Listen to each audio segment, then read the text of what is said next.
En este ejercicio vamos a utilizar dos fuentes de voltaje independientes, las cuales no comparten ningún nodo en particular. Entonces, para hacer este análisis vamos a proceder nuevamente a la misma metodología que hemos estado utilizando. Vamos a señalar los nodos.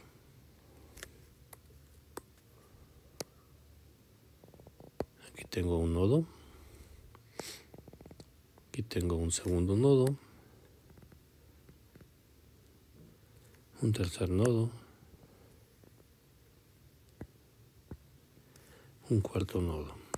Los vamos a nombrar nodo A, nodo B, nodo C, nodo D. Nuevamente, de esos nodos, pues vamos a seleccionar uno de referencia, el cual nuevamente se sugiere que esté conectado a alguna de las fuentes de voltaje con el fin de simplificar el análisis. Nuevamente vamos a agarrar el nodo inferior, el nodo D, por lo cual tenemos que el voltaje en el nodo D es igual a 0 y automáticamente sabemos que el nodo A es equivalente al voltaje de nuestra fuente. Por lo tanto, el voltaje en el nodo A es de 5 volts. Ahora vamos a analizar los nodos dependiendo las corrientes que tengamos. En este caso, nuevamente vamos a seleccionar las corrientes y su sentido de manera arbitraria. Yo voy a tener aquí a I1, voy a poner en este sentido a I2, en este sentido a I3 y en este sentido a I4. Entonces, como podemos observar, tenemos ahora otra fuente de voltaje que no está compartiendo ningún nodo con la fuente de voltaje que seleccionamos con el nodo de referencia. En este caso, la fuente, vamos a llamarla la fuente principal, está conectada al nodo A y al nodo D, mientras que la segunda fuente está conectada al nodo C y al nodo B. El nodo A y el nodo B ya están definidos por la fuente de 5 volts. Nos falta analizar dos nodos, que es el nodo B y el nodo C. Dado que no tenemos ningún otro nodo, vamos a analizar directamente estos dos nodos con el concepto de supernodo. ¿Qué es ese supernodo?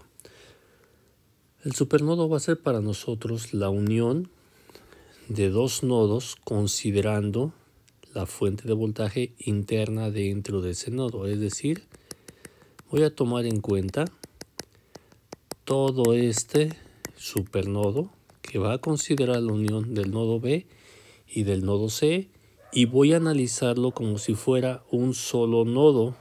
En este caso voy a ver que en este nodo va a entrar la corriente I1, va a salir la corriente I3, va a entrar la corriente I2 y va a salir la corriente I4.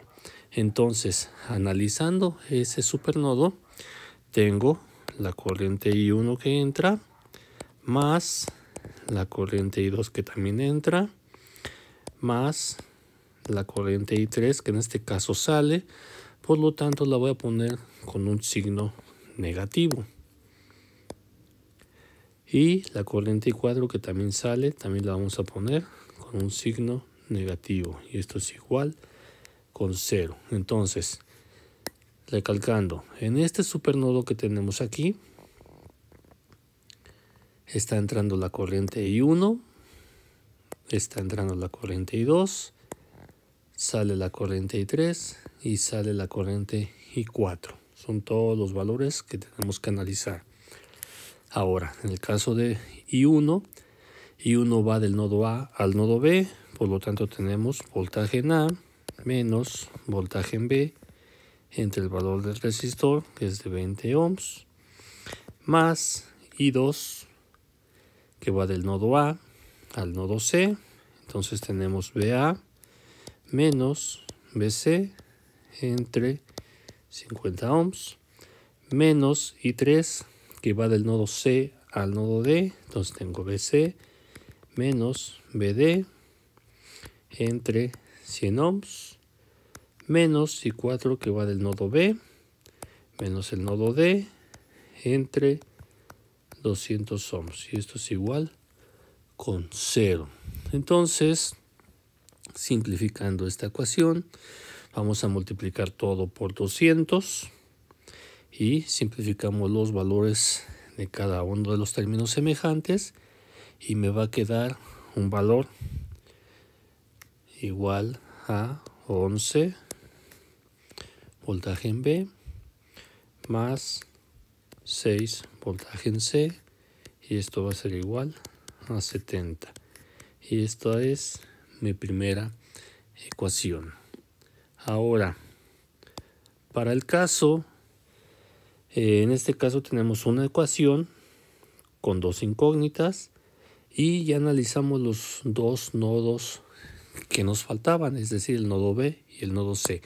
Entonces necesitamos una segunda ecuación para poder resolver ese sistema y encontrar los valores del voltaje en el nodo B y el voltaje en el nodo C. Para eso recurrimos a una ecuación que le llamamos ecuación restrictiva. Y esa ecuación restrictiva nos la va a dar la unión que tenemos de esa fuente con los dos nodos que tenemos. Entonces, esa unión la vamos a manejar tomando en cuenta la polaridad de la fuente positiva y luego la polaridad de la fuente negativa, y de eso debe equivaler al valor de la fuente. Es decir, en números yo tengo que el voltaje del nodo C menos el voltaje del nodo B es igual al valor de la fuente. En este caso son 10 volts. Y esta es mi segunda ecuación. Entonces, resolviendo simultáneamente esos dos valores, yo tengo que el voltaje en el nodo B es igual a aproximadamente 0.5882 volts, y mi voltaje en el nodo C es aproximadamente de 10.58 volts. Con esos valores ahora sí puedo calcular las corrientes. En el caso de I1, como lo habíamos determinado, I1 es el voltaje en A menos el voltaje B entre el valor de la resistencia por donde pasa, y esto es igual a 5 menos 0.5882 volts entre el valor de la resistencia de 20 volts.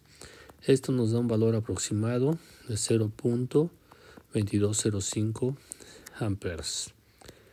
En el caso de I2 está determinado por el voltaje en A menos el voltaje en C entre el valor del resistor que tenemos, 50 ohms, y esto es igual a 5 menos 10.58 entre 50, y esto es igual a aproximadamente menos 0.1116 amperes.